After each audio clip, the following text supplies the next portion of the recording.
It stops you in your tracks.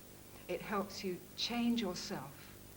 And at the same time, invoking all these decrees and this rhythm and this sound, you can use this to serve the planet. We're about service, sacrifice, selflessness, and surrender. And planet Earth depended on it, of your being this one inseparable, indissoluble union of a body of light bearers that will hold against the force of Antichrist until, when the word is pronounced, no one will even remember who or what was Antichrist. In a few moments, some messages from the powers of darkness. Before that, some commercials. See if you can spot the difference.